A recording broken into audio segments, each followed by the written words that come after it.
Hello, everybody. Welcome to another podcast. This one is different, just like all the rest have been different. This is Bonny, and I call this podcast the Record Ceremony. But it's not just about records. It could also be called the Record Ceremony, as I'm a big fan of recordings.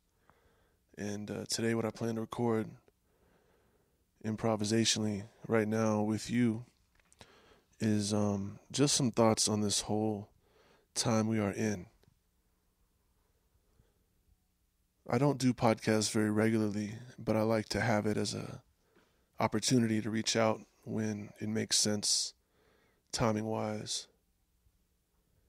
And today's podcast is inspired by how I'm feeling today, which is May 22nd. It's currently 1 p.m. in my time zone here in the Mountain District of United States. If you hear sirens in the background, it's not because someone is hurt at this moment here, but because the high school seniors from Taos High School's schools are doing a parade in place of their graduation ceremony, which actually was pretty cool. I just went outside on the sidewalk to clap and be present for those people, those young adults, because a lot of my day work is involved with schools, community, young people, young adults. And having something to be proud of is really important. And for a lot of people that might have grown up here where I live, in and around Taos, New Mexico, as you might recall from when you were a teenager, it's not always easy to have confidence. And for those who are graduating, I imagine they are getting some of that today. I know when I graduated high school and went on to move in order to attend a college that I chose, which was both within what I and my family thought was affordable, as well as an opportunity for me to go elsewhere. I went from New Jersey to Kansas. I got made fun of a lot by my fellow classmates. Lots of cow-tipping jokes and things that I can both understand, as they have never been probably to the Midwest, but also representing a lot of ignorance. I've since learned that there's no place that is the middle of nowhere. Everywhere is known to certain beings, the earth, God, or previous inhabitants. I think as someone who understands and appreciates city culture, it's really easy to feel like when you're in a city, you're in the middle of a lot of things.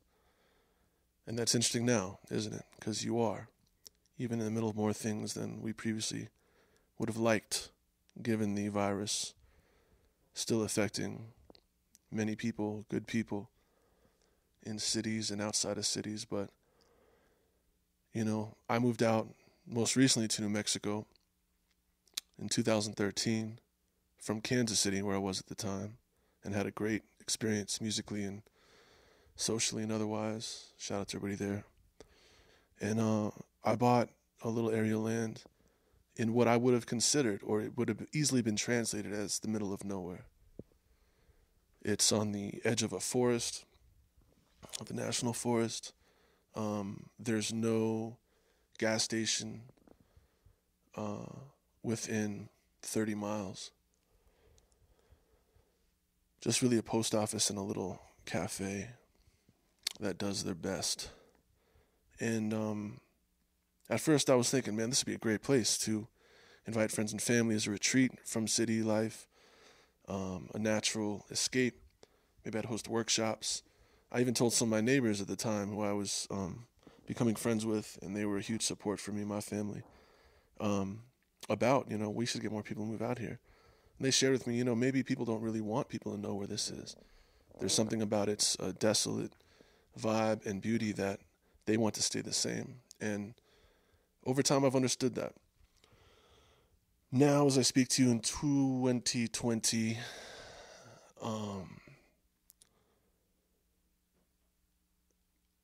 it's been a lot since 2013 that I've experienced. Nothing horrible. I'm always someone who's appreciative of what I have, and I have many things to be thankful for.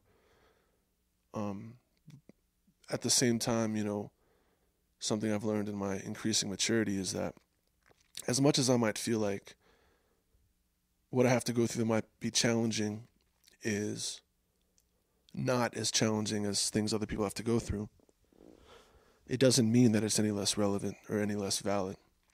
And that goes for all of you out there as well.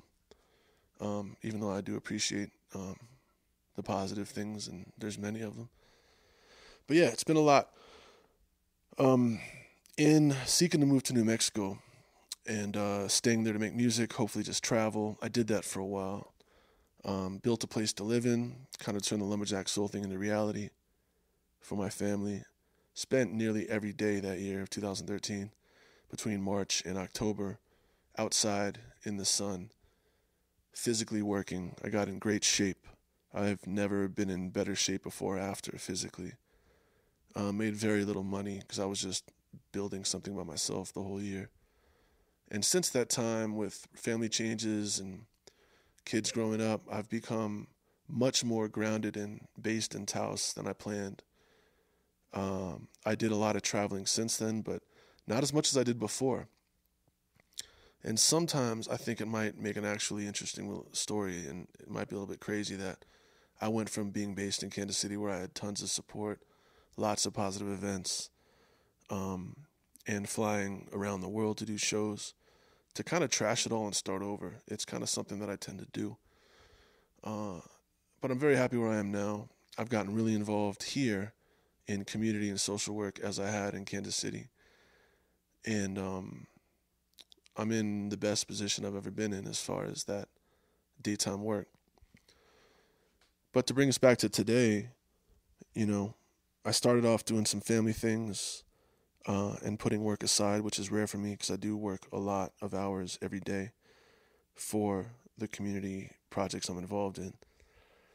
And that was nice. It's a beautiful day. And then after that, I went and got a coffee with my wife and a burrito and ran into a colleague who works in the legal system here that's a great advocate for legal reforms, law enforcement,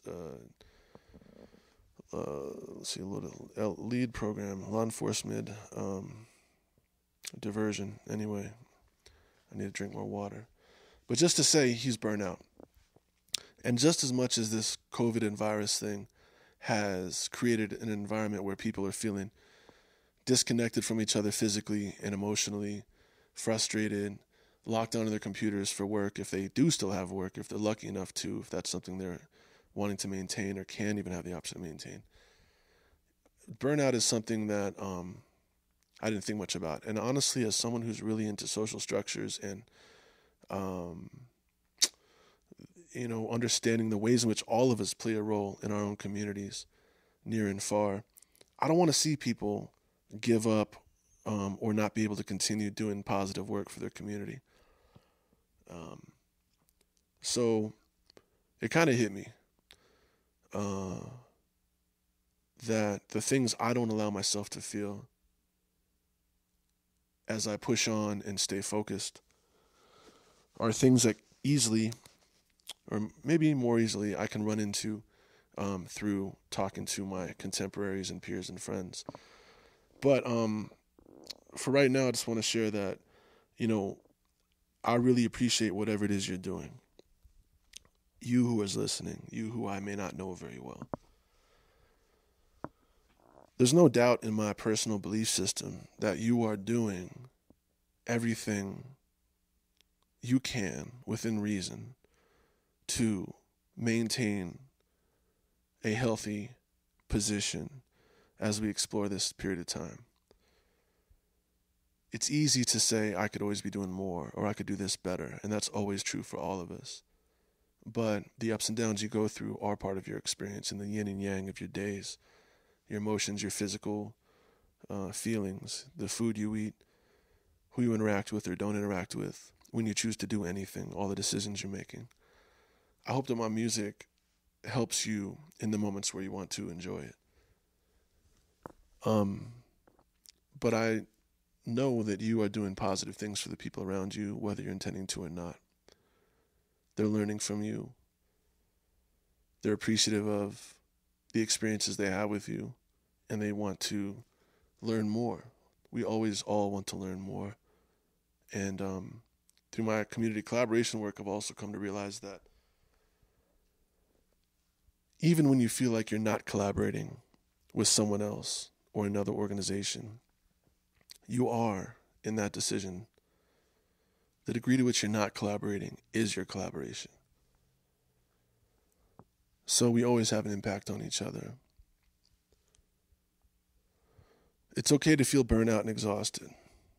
If you don't feel or allow yourself to feel how you really feel, it'll get bottled up and you'll get sick in one way or another, emotionally or physically. So you got to feel it. You got to let things out. You know, that's why I have album titles like Let It Out, the EP with Taku. If you listen to that EP right now, there's like 4 songs recorded years ago.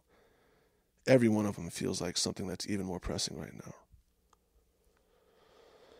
But I also have a lot of other songs that have to do with, I guess, my subconscious interest in, or conscious interest in, helping people feel like they're not alone. Because you're not alone. You might feel more alone than you want to feel. But just the very fact that you're alive is, by definition, not solo. You're here due to the relationships that brought you here. You're here and a reflection of all the experiences you've had up until this point in life. And you're here, and because you're here, you will move on to the next thing as it happens. And I just want to encourage you to do whatever those next things are. It's a hard balance in life to maintain money, relationships, your sensuality with yourself or others, your responsibility to yourself and others. There's a lot of decisions to make, and it's not easy. We're really framed up and easily overwhelmed by the agendas of people who are not us, the businesses, the website apps, the food, shit food promoters. Just do what you can. So, that being said, I and my family are pretty healthy right now. I have no real complaints. There's a lot going on. And as you maintain, I just want to give you permission to do what that takes, as long as you're not harming others or being of detriment to yourself and your own health. Find that balance. Take that bike ride, drink that tea, read that book, be quiet, go scream outside and do what you got to do.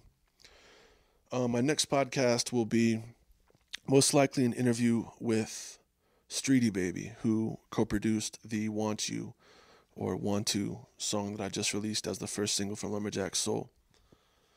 Lumberjack Soul also currently is available for pre-order on iTunes. It would mean a lot to me if you go up there and pay that $9.90 or whatever it is in advance. It's a huge amount of money compared to how much I or many people receive through a Spotify stream. But if you can't afford it, no issues. I'll even send you some shit for free. But that'd be cool, because I miss the opportunity to just hand you a CD or a vinyl and be like, enjoy the experience when you press play, because you're not going to hear it until then. And I actually thought initially about releasing Lumberjack Soul 2 just as a vinyl recording that wouldn't be available digitally first. But I thought that would be kind of cruel in an era where people may not have any money right now due to the virus. So I switched it up, did something a little bit more regular, releasing the digital first. Pre-order on iTunes now. The first single, Wantu, is out now. It'll come out first on iTunes in early June, around the 9th. Will be the first place to hear the whole album and hopefully download it if you can do that. And then it'll be out everywhere else, I believe June 23rd, digitally. Around that time, I will also begin pre-orders for CD and vinyl. because I like to make a lot of music. I release a lot of music, but this is the album that I know a lot of people have been waiting for. And it has the sounds and the vibe that I feel people who love Lumberjack Soul as an album the first time will appreciate the second time around. It's definitely the sound that I'm most identified with, and sometimes I take that as a cue that that is the sound people most often want to hear from me. So I'm releasing this Lumberjack Soul 2 album. I hope to satisfy all of you out there who have enjoyed the first one. Because beyond it, I don't know how much I'll do of the same sound, because it's always needed and always enjoyable, but it's kind of dated as far as the like neo soul jazz stuff. Like, you know, as I've been getting beats from people all these years, which I really always like, you know, I can only have so many like piano beats that are like 90 whatever BPM. But the songs on Lumberjack Soul 2 are ones I love, and I think it's a really strong collection of tracks through these last couple of years that I hope you will enjoy. That's about it for now. Yippity yap. You know, subscribe if you feel like it. Just take care of yourself. That's what's most important to me, because you all help shape the world I and my kids live in, and we all want to enjoy it, don't we? Much love.